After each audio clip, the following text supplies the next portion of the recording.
옛날에 왜 기사가 3월 달에 보면 박영수 특검 집 앞에서 이제 야구방망이 네, 들고 이제 네, 위협을 하기도 했었고, 네, 그리고 뭐 고영태 씨 재판에는 지지자분들 오셔서 고영태 가족분들에게 약간 좀 이제 말도 이렇게 막 따지듯이 항의를 하고 해서 네, 뭐 네, 위협을 받고 있다, 뭐 백색 위협을 뭐 주고 있다 이런 기사가 좀 나오거든요.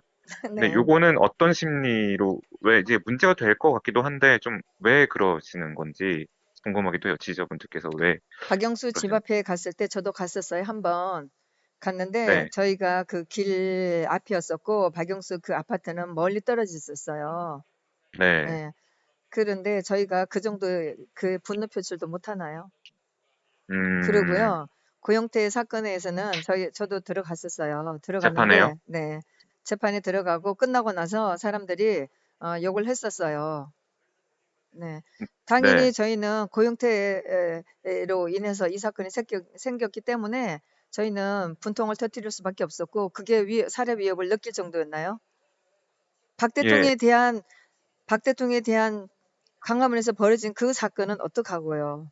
저희 그들이 다 여기 오신 분들 나이들이 다 많은 분들이에요. 70대, 80대 노인들이에요. 어르신들이에요. 그분들이 예, 욕을 한다고 해서 그게 살해 위협을 느낀다는 게 말이나 돼요? 그러면 네, 그분들이 지금 대통령을 빼앗고 이런 상황이 됐는데 그분들이 그 정도의 분노 표출도 못 하나요?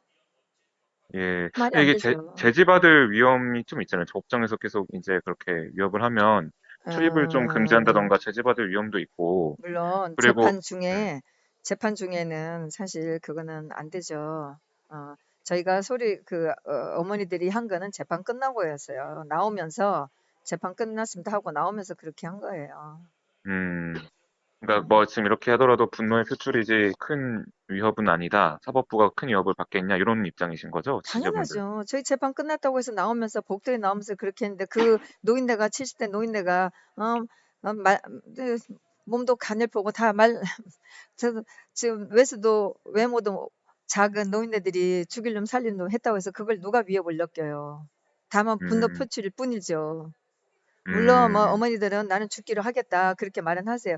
한 대 치면 넘어질 노인네들이에요. 무슨 위협을 느껴요. 정말 네, 그거는 과장된 표현이고요. 아니 대통령을 빼앗긴 상태에서 그러면은 그 노인네들이 지금 박정희 대통령 시대부터 살아온 노인네들이 한마디도 못하고 그 침묵을 지켜야 되나요? 그 말이 안 되는 거죠. 왜? 네, 노무현 지지자들은 지금까지도 그렇게 하면서 아니 자기 자살해 죽은 대통령을 가지고 이명박 대통령 죽였다고 말하면서 그거야말로 정말 황당무계한 얘기죠. 자기가 바위에서 떨어진 것 같아. 이명박 대통령이 뭐라고 죽였어요? 아니 검찰 조사한 것도 잘못인가요? 그 말이 안 되는 음, 거죠. 그런 식으로 말을 하면 안 되는 거예요. 네, 아니 자기가 그렇군요. 검찰에 출두한 날 자기가 바위에서 떨어져 죽었지 이명박 대통령이 재판을 막 하라 마라 그러면 할 수 있나요? 그러면 이명박 대통령이 재판을 하지 말라고 했으면 그건 옳은 건가요? 음, 왜 그렇게 그러니까 저희가 편파라고 하는 거예요. 네, 정말 사리 판단해서 옳은 걸 하셔야지 한쪽으로 몰려가는 그런 건 안 되죠. 예, 지금도 노무현을 이명박이 죽였다고 하는데 이명박 대통령이 뭘 해서 죽였나요? 네, 그, 그건 말이 안 예. 되는 얘기예요. 어떤 입장인지 잘 아실 것 같고요. 저 하나만 마지막입니다. 얼마 전에 법정에서 네, 박근혜 딸이다. 네. 어떤 남성이 이제 자기는 김정은 아들이다라는 식으로 이제 막 얘기를 해가지고 한번 기사를, 김정은 그거는 제가 모르겠고요. 예, 그 딸이라고 한 여자는 그런 사건이 나고 나서 저희 친구들이 자기네 사진 자료를 해보니까 헌재 쪽에서 또 무슨 일이 있었다고 그 여자 찍은 사진이 있어서 이 여자가 정신적으로 문제가 있다는 것을 알고 있어서 저희가 얘기를 했어요. 예, 그랬고 사실 여기 법정에 뭐 나오셨겠지만 2층에 보면 참 신체적으로 그 문제가 있는 사람들이 많아요. 네, 예, 그런데 제가 보기에 그분들은 재판에도 아주 잘 들어가요. 무슨 체주로. 추첨도 잘 되고요. 그리고 그전에 보니까 이재용 씨 재판도 잘 들어가더라고요. 예. 네, 그런데 저는 이해가 안 되는 게 그 사람들은 신체적으로 이렇게 문제가 있는 사람들 여기서 법원에서 제재를 안 하는 게 좀 저는 이해가 안 돼요. 그러니까 음, 이제 저희 뭐 여기 온 분들이 그 일부러 놀리기도 하고 어떤 때는 뭐 음, 화가 나서 같이 싸우기도 하고 그래서 여기 2층에서 소란이 좀 일어나긴 하죠. 네. 음. 그러니까 뭐 그리고 일반 그렇게 말씀하시는 그런 분들은 뭐 지지자라기보다는 그냥 정신병자일 뿐이다. 아니 그게 지지자라고 아니고 예. 여기에 그런 정신병자들이 와 있어요. 그런데 네. 제가 보니까 그 좀 머리가 이상한 애들이 전부 다 박 대통령 욕하는 인간들이에요. 뭐 음, 젊은 애도 있고 뭐 나이 든 여자도 있고 하는데 그중에 한 젊은 애는 저 인도군 구치소도 와갖고 돌아다니고 있고 참 이상한 짓도 하고 뭐 그런다고 얘기를 하더라고요. 거기 있는 분들이. 네. 예. 그런데 그렇군요. 뭐 구치소에 간다고 하지만 법원 내에서는 이렇게 한정된 장소인데 그런 여자가 돌아다니는 거를 방치를 한다는 게 저는 이해가 안 돼요. 음. 지금 서명 운동에도 동참하셨나요? 무죄 석방 서명 운동? 박 대통령요.